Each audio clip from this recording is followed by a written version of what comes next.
You're watching WRKM Channel 22, number one in the region. The following WRKM broadcast is for mature audiences only.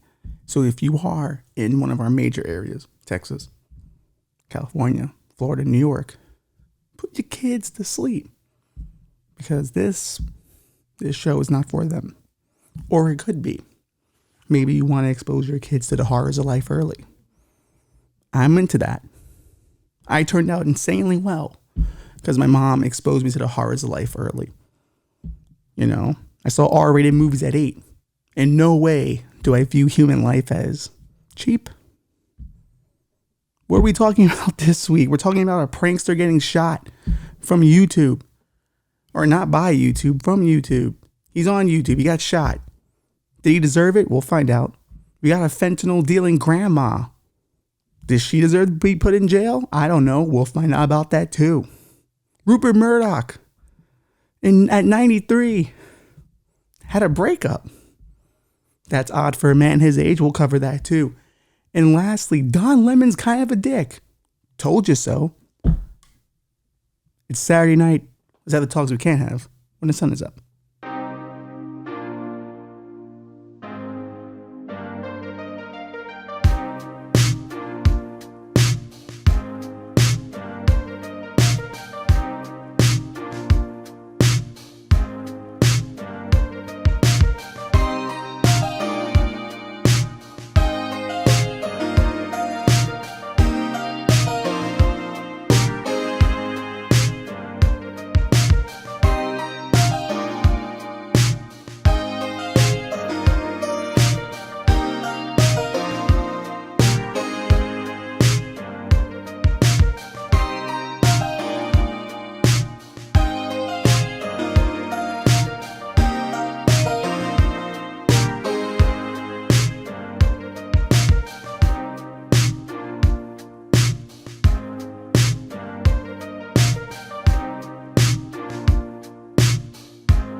Good evening. I'm Ralphie Martinez, and this will end in darkness. You know, this country has been going through a hard time recently, and we've been covering it through the economics of the situation, the politics of the situation.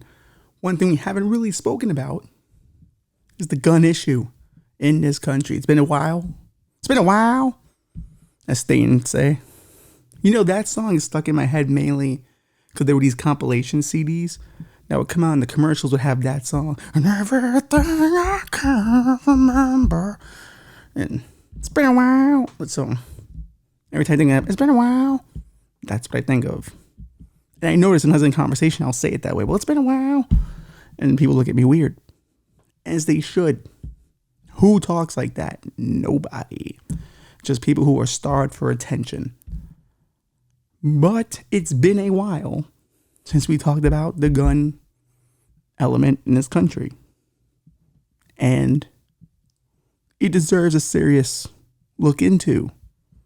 You know, we're smart guys on this podcast, right, Bobby? Exactly. Just give me the thumbs up. Don't say anything now. That's what we've trained you to do. Maybe someday you'll help out in a way. I don't know. But truly, there are too many guns on the street, they say. I don't own one, so I don't think there are that many, actually. Because if there was a lot of it, I would own it.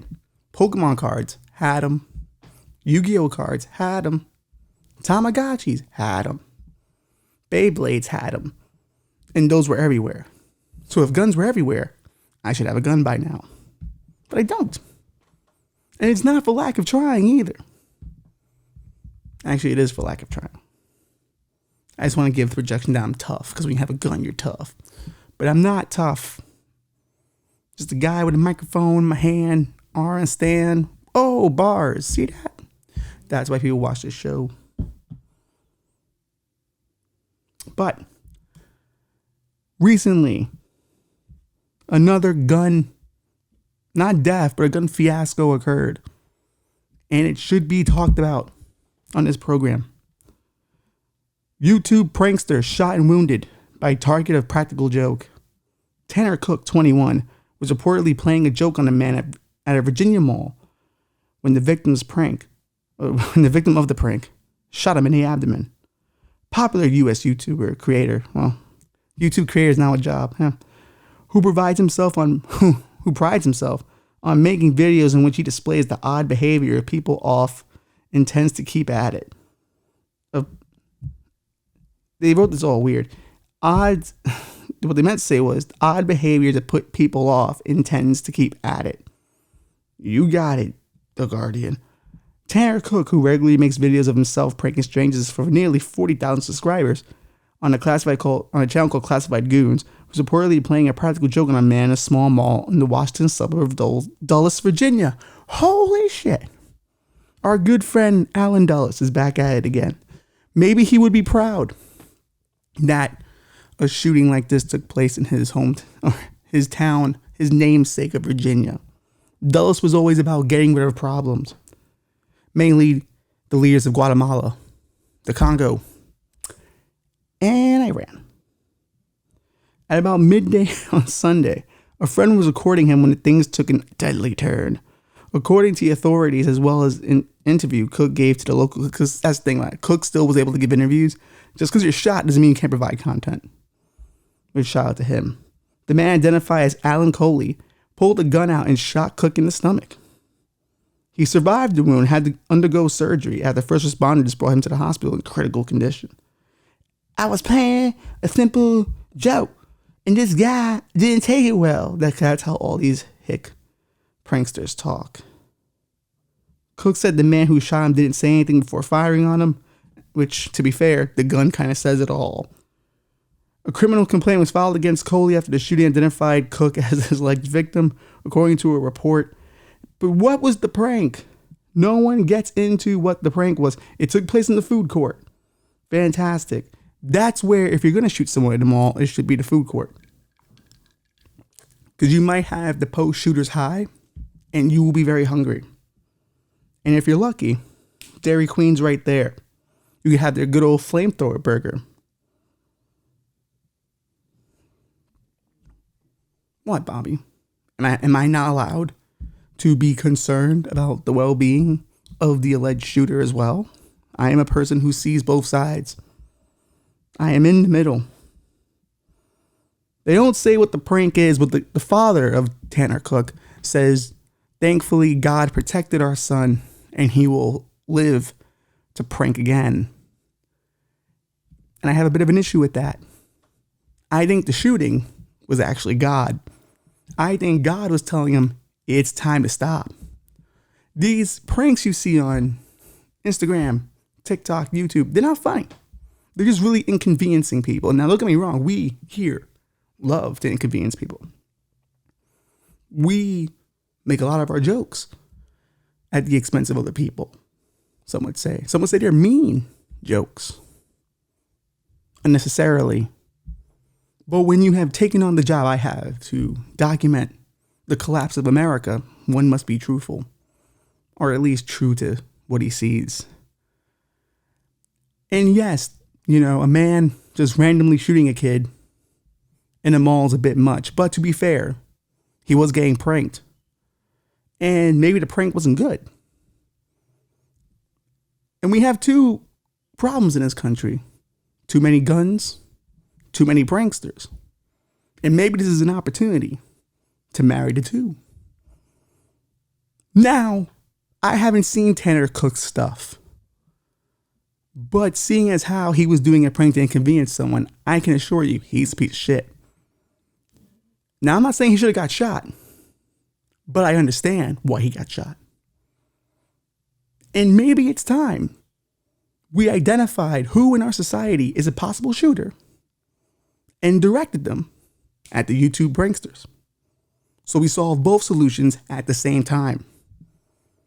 These shooters get it out of their system and they take out a group of people we don't want, which is the YouTube prankster.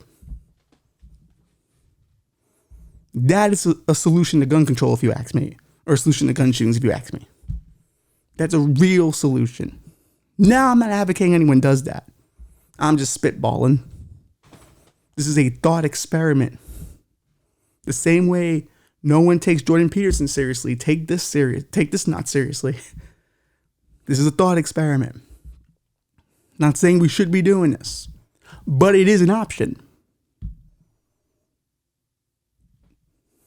And considering some of these YouTubers who are annoying are of a certain age, it could really just get to the bottom of the problem for both sides. Them being annoying and these shooters wanting to shoot young people.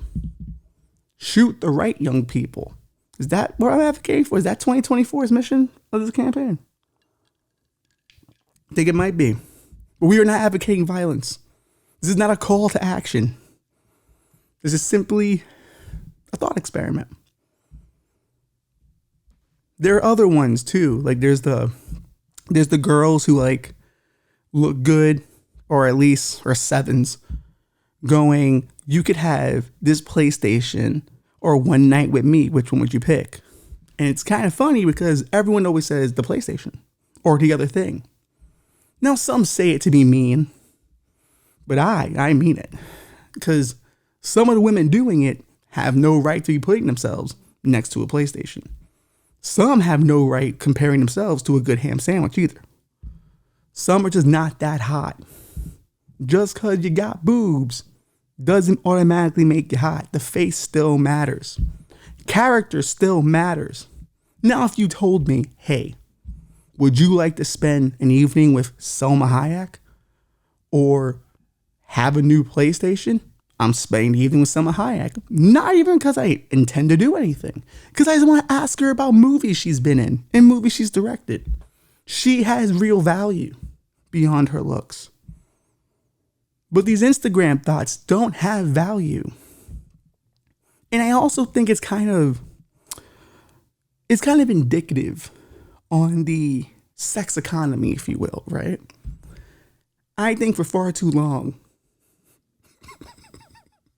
don't look at me like that. You know where I'm going. We talked about this the other day. I think dick is undervalued in the current sex economy. Because a guy can't do that. A guy can't go, would you want to spend an evening with me? Or have this dope ass, like, wine set? Like, or would you like this dope ass jacuzzi or have a night with me? They can't do any of that. Because dick is devalued. There is no value to dick. Men have no value sexually. None. But I also think vagina is overvalued. Because some of them ain't that great. I mean, I've been out there when I was single. Let me tell you, some of them weren't great. For some of you, that's all you have. But for some men, all we have is our dick. I would like an equal economy to grow. We should keep both at least close to equal value. I'm not talking about the uterus or anything. I'm talking about just purely, I'm not talking about semen. I'm talking about birth of babies. Just penis and dick. That's all I'm talking about. Pussy and dick. There has to be a more equal value. We cannot keep letting these thoughts think that we would sacrifice good beef sandwiches for a night of sex. We can't. Men have to take the power back a little bit, or at least value ourselves more. That's what we have to do. That's a call to arms right there. Say no more. Men, say no more. Say, hey, you know what? I'm actually kind of tired. I'm going to head home. Actually, I got an early thing to do tomorrow. I'm going to go home. Actually, I'm not really interested in that. I'm kind of interested in getting to know you. So let's pump the brakes there. We have to take the power back. And we have to stop liking every picture too. Stop it. Let them earn the like. I would remember, all right. When I was single, right? I had met this really awesome person. I think it was in Williamsburg. I think it was in Union Pole at the time. And we're chit-chatting. And she had the balls. She was like, oh, so are you going to buy me a drink? I'm like, actually, I'm going to ask you to buy me a drink. Because my time is just as valuable. I told her, but I assure you, if you buy me the drink, I will buy you one back. If this conversation's interesting. Because my time is worth something too. She bought me the drink, and I bought her a drink in return, and I never spoke to her again. But I reclaimed my time. As Maxine Waters used to say, I reclaimed my time. As Kamala Harris, I reclaimed my time. Because I am worth it. And I believe in myself, and men should. Men should. And we should also believe in ourselves. When it comes to these YouTube pranksters, we've got to get rid of them. We got to get rid of them. They're useless. They're useless. The Insta thoughts, are they more valuable than a YouTube prankster? I'm not sure. Because I feel the Insta thoughts create more simps. And in a simp society, how can we last? Simps are going broke. We talked about that 3 episodes ago, I think. 4? Who knows? We talked about the simps going broke. The economy's falling apart. Maybe we take those simps and those incels who are potential school shooting victims and we train them to get YouTube pranksters. This is not a call to arms. This is just, I'm hypothetically speaking. This is intellectual jazz, baby. We're just throwing things out there.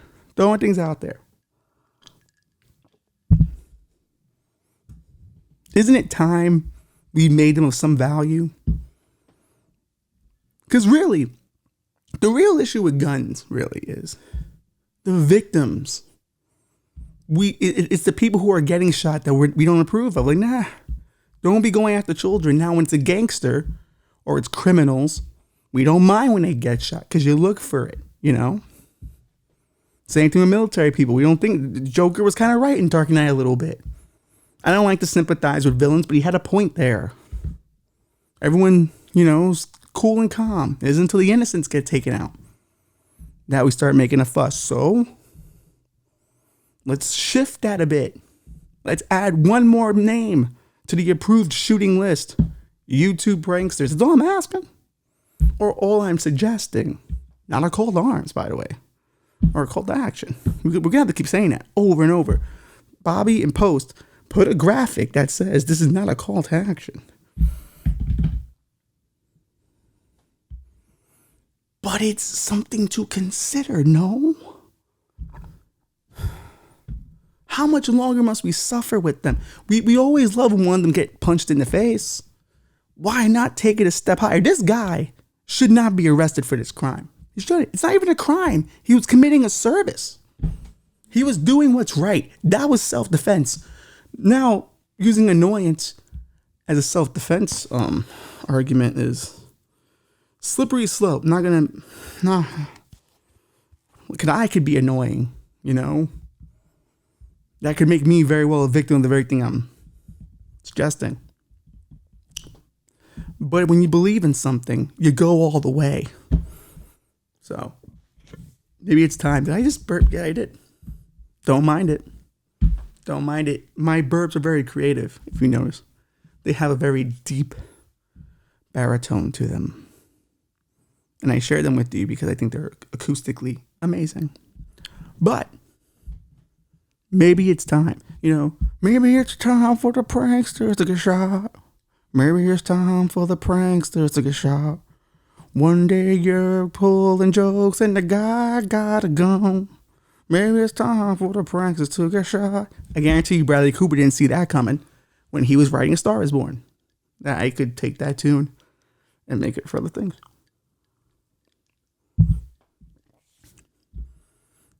But his dad saying that God's going to take care of him, that's a lie.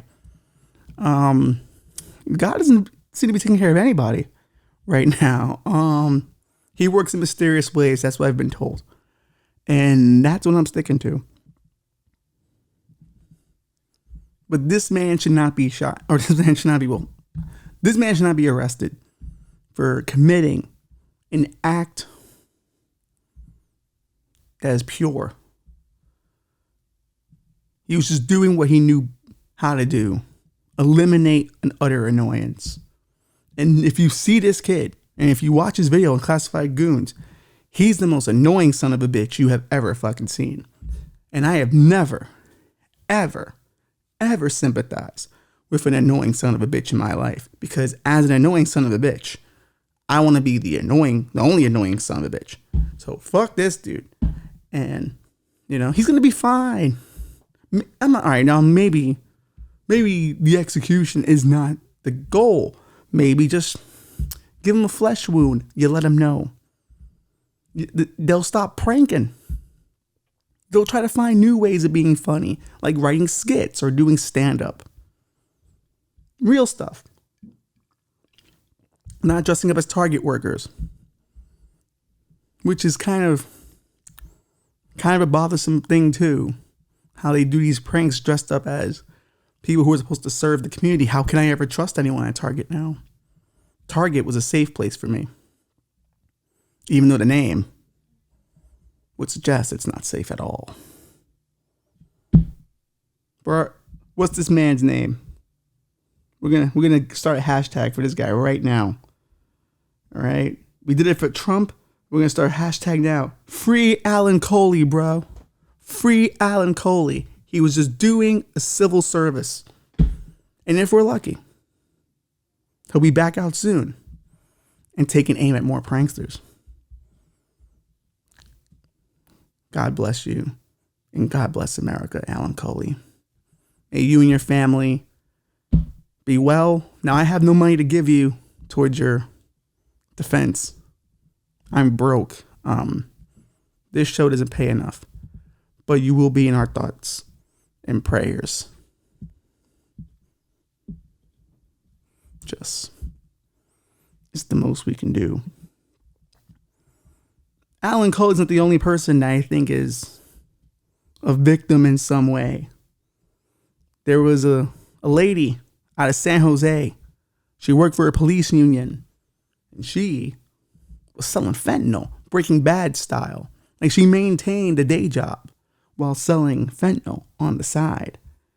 The New York Post reports, and I'm kind of getting annoyed that we keep going to the Post because they can be sensational, but this story is a perfect Post story. An unassuming grandma accused of running a drug ring from her California home has shocked her neighborhood with the comparisons to the TV show Breaking Bad, which, thank God Breaking Bad exists because it just created a whole new level of criminal. Joanne Marie Segovia, that's a good fucking name for a movie, Segovia. Because if she's dealing drugs like to other ethnicities, they can add an element to her name, Segovia, really gross shit. Who worked as an executive director of the San Jose Police Officers Association. Doesn't that make her kind of like a Frank Lucas in a way? Like Frank Lucas had the military importing his heroin. She was doing all this under the guise of the police union. She's a feminist Frank Lucas. We should be applauding this woman. She's more the kind of person you would imagine who would have a chocolate chip cookies or something ready for the kids like a typical grandma. Let me tell you something. If it was a black grandma, they wouldn't be saying any of this shit. They won't say any of this shit. According to an affidavit filed by prosecutors, 64-year-old Segovia received at least 61 packages at her home from October 2015 to January 2023. When interviewed by the officers, the grandma is said to have tried to blame her housekeeper. Of course she blames the Latino. It's easy to blame the Latino when you're running a drug ring. The show Narcos exists. Scarface. Bronx Tale. It's what we're known for. Carlito's Way. They get us every time. And to be fair, I would blame the housekeeper too. They don't get into who the housekeeper is and what her ethnicity is, but she's South American. This is a solid move on her part. The packages came from India, Canada, Great Britain, Hong Kong, China. All people we have some issues with. We're labeled as assorted items, including wedding favors, makeup, supplements, chocolates, and sweets. So she's been doing this for quite some time. Apparently, she had a sickness at some point, undisclosed, so maybe she was doing the Breaking Bad thing. But apparently her husband, who had no idea she was doing this, which is a little odd to me, they both made good money, so she didn't have to do it. But if I'm the husband, right, she had to have started this with her own capital. You only get into the drug game with your own capital. And it had to have been a good sum of money. He didn't ask her what she needed that money for, but were they doing that well? My girlfriend asked for $20. I want to know why. Are you starting a criminal drug empire? My Tina wouldn't. Or would she? Now I have to be careful. Because if this woman can get away with it, what's my girlfriend doing? Is she doing some illegal activities? And if she is, why isn't she including me in them? If you're the husband, you have to feel away. Like, what, am I not able to be part of your criminal empire? Do I have nothing to offer you? As a man, he has to feel emasculated, doesn't he? He's supposed to be the one carrying the gun, making the threats. He's the one who knocks. Apparently not. She is. And that's what makes it all the more scary, because grandmas can be very scary and intimidating. I wonder what her style was. Did she ever chop off some hands? Did she ever beat someone to a bloody pulp? They don't get into those details because the case is ongoing. But I want to know. I want to know how she ran this empire. And it's a hell of an empire to do. Fentanyl? You're selling strictly to whites. And they always have the money for fentanyl. You don't have to worry about that. Unemployment check comes, fentanyl. Social security check comes, fentanyl. Any check, fentanyl. It's a good scheme. I wish I was part of it. Wish I would have worked with her in a heartbeat. At this point in my life, yeah, I'm ready to do something illegal. But of course, they're all saying, oh, she only made thousands of dollars. Horse shit. You've been doing this since 2015 and you only make thousands of dollars? How bad of a drug dealer are you? You've been doing it for 8 years. It has to have been like 8 years now. And you're only making thousands? I know guys in their first few years were making millions. Or maybe that's how you avoid getting caught. Remember American Gangster when he had the nice coat and he never really had a nice coat? And then he went to the boxing match and saw a nice coat and they knew Frank Lucas was up to some shit. And then bam, they got Frank Lucas. Maybe she learned. Maybe she was like, listen, I can't be seen flashing, but I got the money in the tuck. I'm taken care of. I'm running this whole San Jose situation. San Jose definitely sounds like a place where some kind of Breaking Bad situation would occur. So I'm not surprised by that. But I'm actually impressed by her drug dealing ability a little bit. I feel like she could have made more. I feel like she was really holding herself back financially. And who's to blame her? If she did have this undisclosed sickness, have you seen healthcare today? You have to. You have to. The country's not taking care of you. Take care of yourself. Now, unfortunately, one of her clients did overdose. That's a problem. That is a heavy burden to hold on to because it's your fault. They wouldn't have gotten the fentanyl had you not sold it to them, But then one would say, isn't it on the client to measure the amount of fentanyl they're putting onto their system? I don't know. That's the problem with drug dealing. Where does the responsibility begin and end? At least when I go buy something from a store, their responsibility is, hey, we sold it to you. You're on your own, But with drug dealing, it's like, are you leeching on to a need, a weak person? Is that fair? I don't know. But she's definitely made more than at least $1 million at this shit. The husband will not be reached for comment, apparently. Because he knows. He knew. I don't give a damn what anyone says. His niece is coming out going, oh, there's no way he could have known. Bitch. No, he knew. You mean to tell me she's running a criminal empire from his home and he don't know shit? Now, I know women keep secrets. That's the nature of all relationships and marriages. There are secrets, but how long are you going to hide a drug ring? Walter White couldn't even do that after a while. Who is she, better than Walter White? I think not. She got caught. And she was doing it from her work computer. It's like, and WhatsApp. She wasn't really handling business the right way. She was asking to get caught. But we commend her here for at least trying. Even though she was already well-to-do. So it's not really a come-up story. It's more of a greed story. That's the only part that bothers me about it. If you're her grandkid, what are you thinking? Like, all those great presents came from drug money,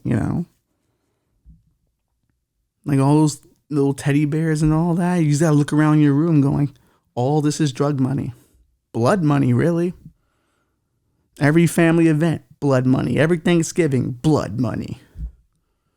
Even though this is a white family, so technically every Thanksgiving's blood money, if you really think about it, how things worked out in history. But this is definitely a blood money scenario. And if I was her grandchild, I wouldn't give a shit. Nope, not my blood, bro. Blood on her hands. I'm just eating. I would like to be the beneficiary of a drug kingpin, just not the drug kingpin. You know what I mean? Like, I don't want to be asked to do jobs. That's not my thing. But I like to receive money from potential jobs. That'd be cool. I'm not into the carrying gun thing. You know, I only want one so I can be a badass, but I won't have to fire it. I'm not going to have bullets in it. It's going to be cool. I want to scare a YouTuber if I can. This woman should have a YouTube series. She should be blogging. Every day she's in jail. How did I do it? How do you start your own criminal empire? Maybe while she's in prison, she's interviewing other prisoners, you know? She starts her own kind of Joe Rogan podcast for criminals. And now she's really making money. Spotify offers her millions of dollars in contract. Something we'll never see here, but maybe we should be drug dealing. Maybe that makes this podcast spicier. But that's what she should be. She should be thinking the long term now. You are the fentanyl grandma. Fentanyl grandma has merch. Fentanyl grandma needs a podcast. She needs a YouTube page, a book. The Netflix documentary is coming out. Bank on it. Start making money. If I'm the husband, I'm copywriting all this shit. Anything I can copyright. Start copywriting. Start making money off it. Then you can also say some of the proceeds will go to the victims of this crime or fentanyl abusers, you know, because you have to do the charity if you really want to be able to benefit from the crime. So do some bullshit charity, but make the money though. This is the time to do it though. Like, he's got to get on it now because this could fall away. You don't want to lose this moment of popularity. This could all go away. Get on it now. You know, I'm trying to think what would the show be called?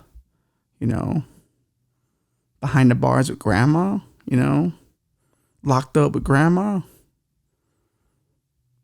I don't know. The Prison Granny? No.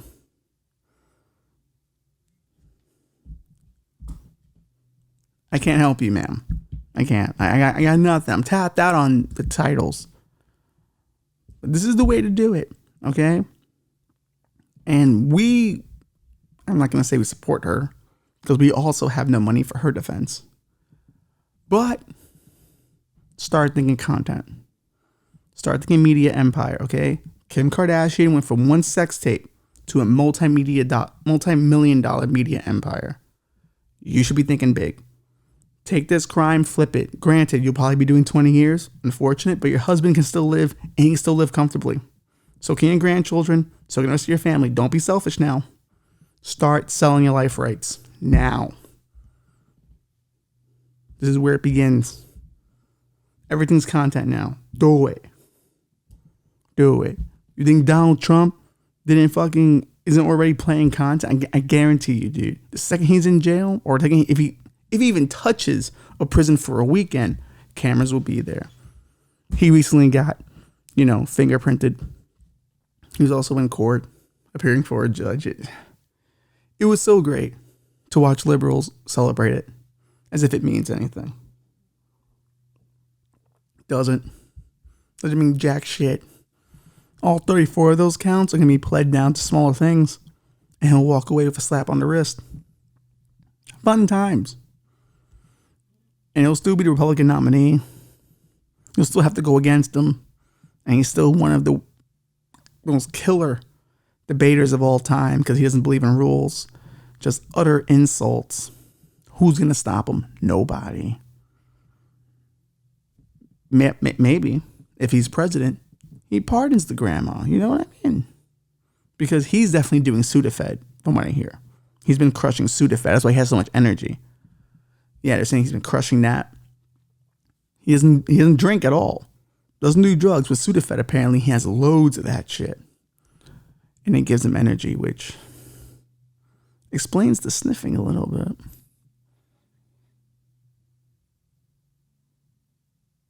But her life isn't over. Her husband's life isn't over. Hell, Rupert Murdoc's life's not over, apparently. 93 years old, was getting engaged to a 66-year-old woman. They broke up. How unfortunate. You know, just when you think that old evil curmudgeon found love for the 5th time, you know, when you think that things could change his view on the world a little bit and make him a little happier, fiance's out at 93. Even though I would argue being broken up with at 93 is probably a lot better than being broken up with at 23, 33. But still has to hurt. Someone doesn't want to spend your last years with you, which for him is probably at most 2.5. And I'm being generous there. 93, what's keeping him alive? Hate? I imagine so. Rupert Murdoc was engaged to a San Francisco police chaplain and former dental hygienist, Anne Leslie Smith, who had become a conservative pundit, which tells you everything you need to know how down bad they are. They will take anyone as a pundit. If you thought Candace Owens was bad, she was something else. From dental hygienist to telling you what you should do with your children. Ain't that some shit? That's the beauty, I think, of conservatism. Like they believe that everyday people know things and they don't. And they give them microphones and let them speak, and they shouldn't. I kind of believe elitism a little bit, just a tad. And here she is. She rose up the ranks, and she was about to marry into one of the biggest media empires in history. And even she said, I'm good. All she had to do was last the next 2 years. The amount of money she would have gotten in that divorce, or not necessarily divorce, but in that death. That's how you got to look at it when you're trying to get engaged to a 90-something-year-old. How much longer do I have to deal with this dude? You know, everyone called it a whirlwind romance, but I don't think you can have a whirlwind romance in 93. You can have a nicely paced one, a leisurely paced romance, but whirlwind, no, he's gonna have a heart attack as a whirlwind anything. I can't imagine what they would do hanging out. Where are they watching? I can't even imagine them having sex, to be honest with you. I don't think anyone can. Like, 93 years old? What noises is he making at 93? Can't he even come at this point? Is it just dust? Like, when he's banging, is all the dead skin just coming off him all the time? And it's just dust everywhere. It's like you're making love in a Prince video from all the dead skin and dust flowing around you. He looks like a walrus, you know? Who knows what's coming out of that body when you attempt to bang him? I've heard so many horrible sex noises in my life. From videos to, you know, noisy people to my own sex noises. There are horrible noises out there. The benefit of living in New York is that you can hear how people bang. Like, just like 2 nights, that can't be 2 nights, it had to be 4 nights ago. So I guess someone across the building, because my building has a courtyard in the middle, and I think someone across the building or across the complex had their window open. They were going at it, and it sounded like some like fucking horrible noises, like some Lars von Trier scary ass noises. Like demons were coming out of the fucking sky. Like it was something else. And some dude yelled, "Shut the fuck up," and they finally stopped. But to be fair, it is getting nicer out. You should be able to bang with the windows open. Everyone should know about your passion. You think Rupert Murdoc's stopping anyone from knowing about his passion? No, he probably has videotapes of that shit. Probably has videotapes of giving out his passion. But I can't imagine noises he makes. I'd be horrified. I've heard some bad noises in my life. I'm traumatized by some of the noises I've heard in my life. Like those noises 2 nights ago, I only heard them because I just paused the movie I was watching on my iPad, and what was happening here? It was scary, and they weren't like, feminine noises that you don't mind hearing. It's these guttural demon male noises, as if like someone was getting pegged in the ass and just. It was scary. We were all scared. And one brave man, I think from the 6th floor, was like, hey, shut the fuck up, all right? We get it. Close the window. And it was one of the, it reminds you why I love living in New York. Because you can have those social interactions. And then sometimes you can judge people based on how long it lasts. You keep it like a timetable, or like how David Meltzer, for wrestling matches, has the timestamp with his stopwatch. That's how you gotta do it, I feel. A friend of mine was having a similar situation in his building. I told him, dude, stopwatch it. And then just keep a track record of it at the end of the month. Post it on the door. Like, hey, I see the times are improving. That's great. But you might want to extend the other, That's how you have fun in New York, I think. When you live in such close proximity to people. That's the key. You make it fun for everyone involved. Now, I don't know how Leslie Ann was going to make it fun with Rupert Murdoc. He can't move. Just imagine him trying to thrust his hips. All of it breaks. It has to be Mr. Glass syndrome over there. There's no way. And he's got that droopy skin too. It's like banging Jabba the Hutt, man. Who wants that? Not I. If I ever get that bad looking, kill me, Bobby.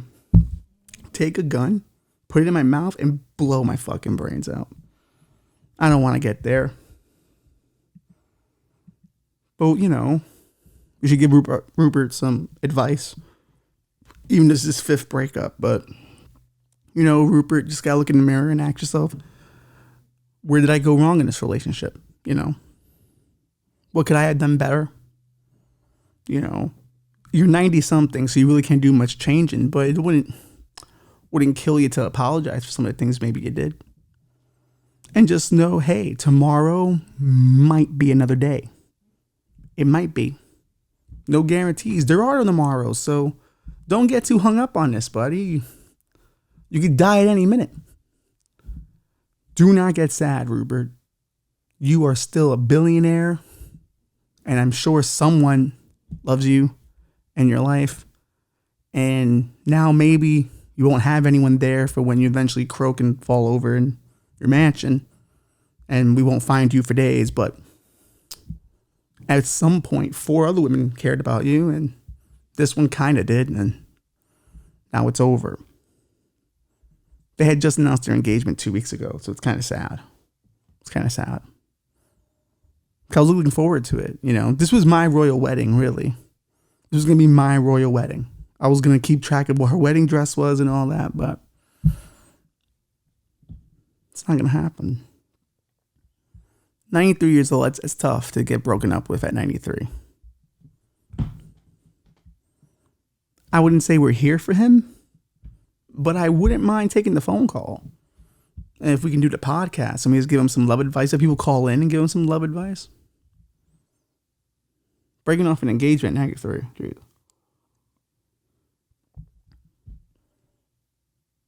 What do you think, Bob? You got any advice? No? Okay.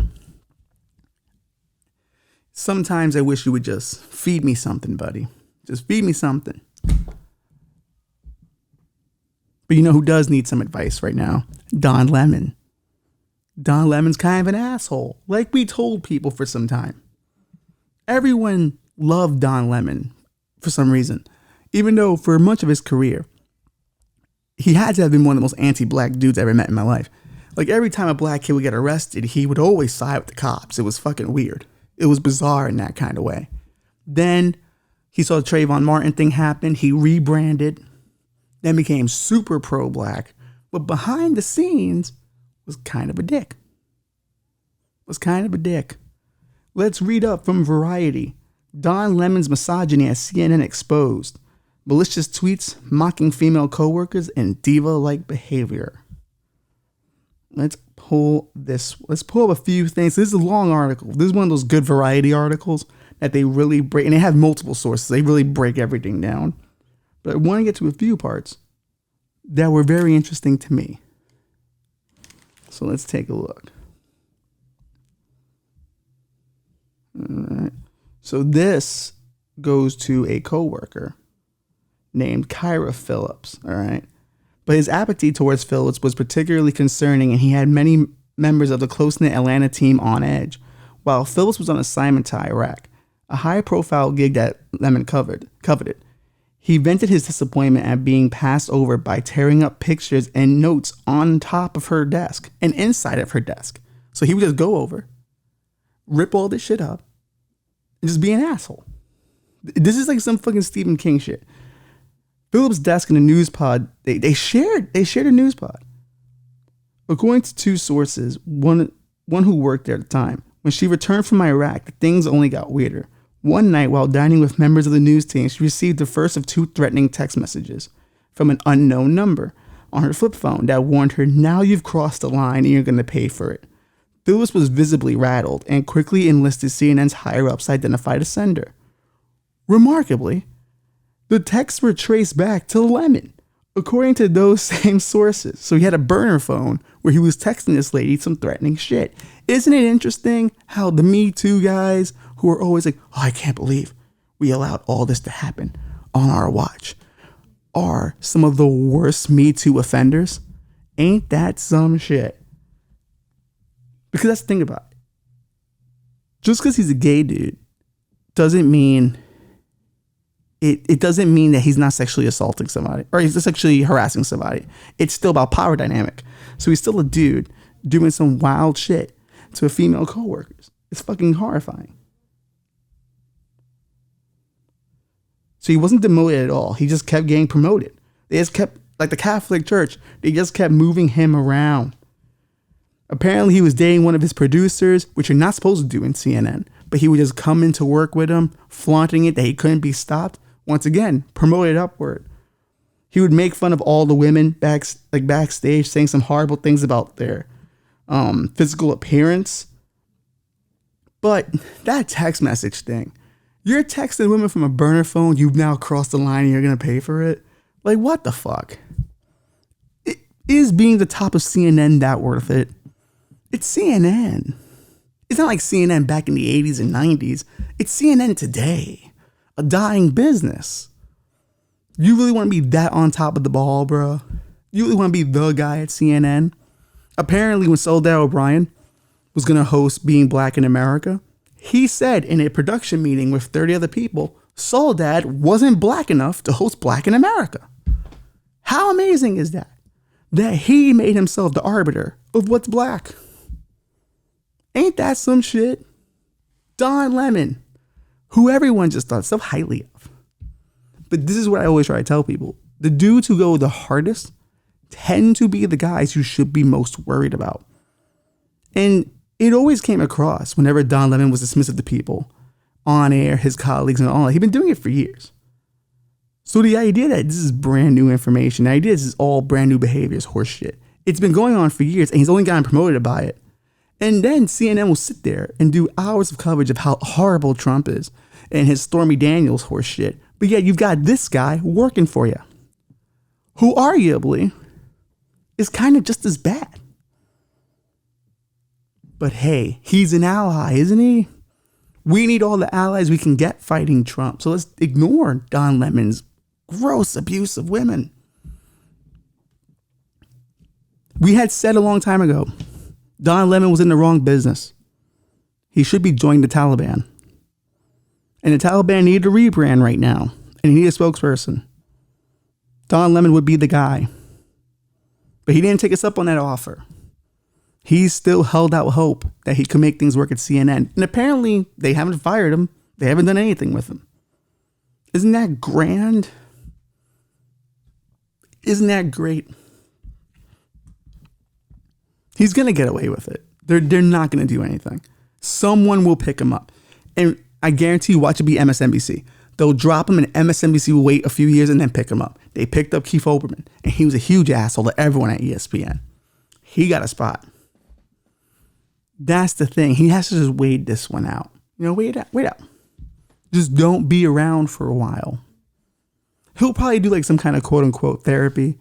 He'll go away for a while. They'll train him and go, hey, you can't be talking to women like that. And he'll go, okay, I won't talk about women like that.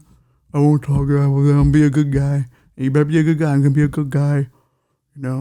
I will not send threatening text messages from a burner phone to people who take spots I want and rip up papers under desk like a fucking maniac.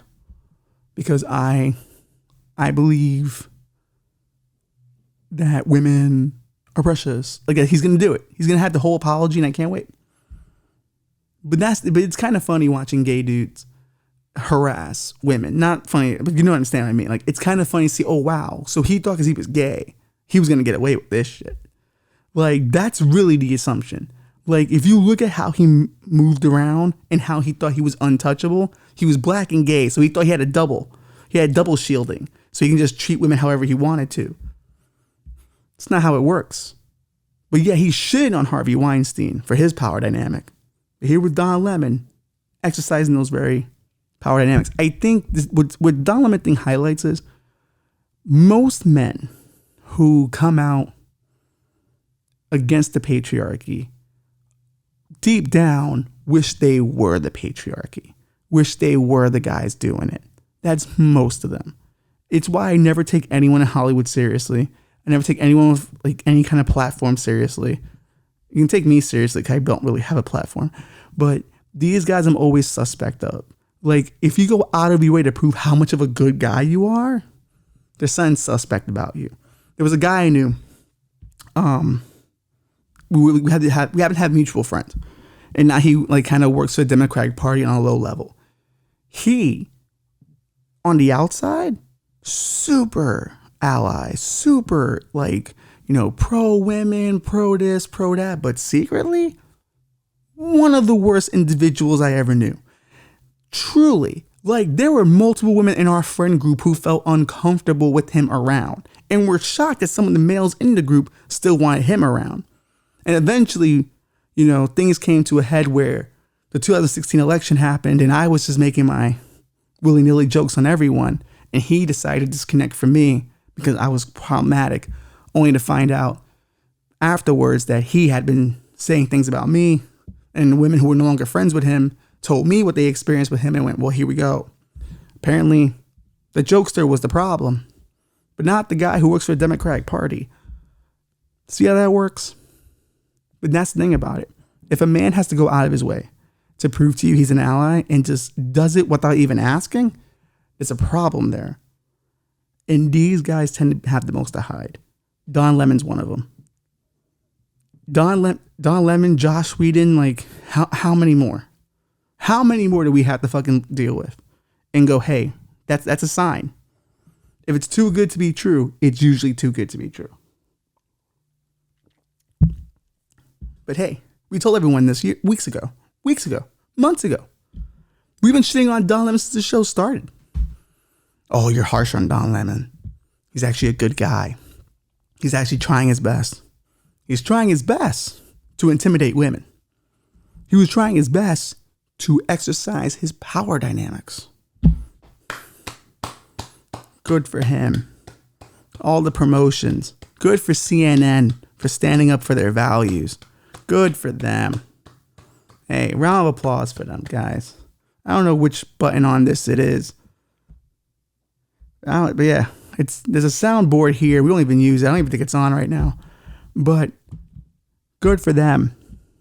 Good for them. And I can't wait for all the Trump coverage of how he's a horrible, disgusting human being while Don Lemon still has a job at CNN. Kind of makes you wonder what the other ones are up to, doesn't it? Anderson Cooper, I've heard nothing but great things about, so I will hold out hope that Anderson's real legit. Even though when you see Anderson Cooper now in HD or 4K, he kind of looks like the Night King because he's just getting old, and that's kind of sad that Anderson Cooper's getting old because he was my anchor for a long time. Him and Wolf Blitzer were my anchors as a kid growing up, and they're getting old. Who replaced him? Don Lemon.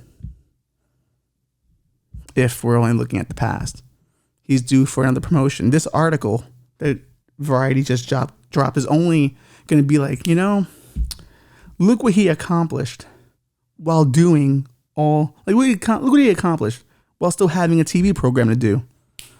That guy's a hard worker. He's working behind the scenes and in front of the camera. Promote him up. The women now will just silence them, pay them off, and everything will be cool. We'll tell him to stop sending weird texts through burner phones because that's unhinged. But we think he's due for a primetime spot again. There's renewed interest. He couldn't even get a morning show right. But hey, you only fail upwards in 24-hour news. Look at Rachel Maddow. Used to love Rachel Maddow, but then she kind of got kooky. I wonder if I could fail upwards at WRKM. I wonder if there's an anchor on WRKM that I can come after and then ruin his life, and then I get bumped up. I don't think he would want me on a nightly news, though. I don't like to work weekly. They try to disperse me on other shows, and I'm like, no, thank you. This is more than enough for me. Maybe I should start sending threatening text messages to the president of WRKM. Maybe that will get me the promotion I want around here and get actually paid. Maybe Don Lemon has a point. This is a weird way to end up. We were to end the episode. Maybe that burner phone thing's not a bad idea. But then again, what do I know? What does Don know? What does anyone know? Bobby doesn't know jack shit. He sits here every week. What does anybody know? But I can tell you one thing for sure. I think we all know how this one is going to end.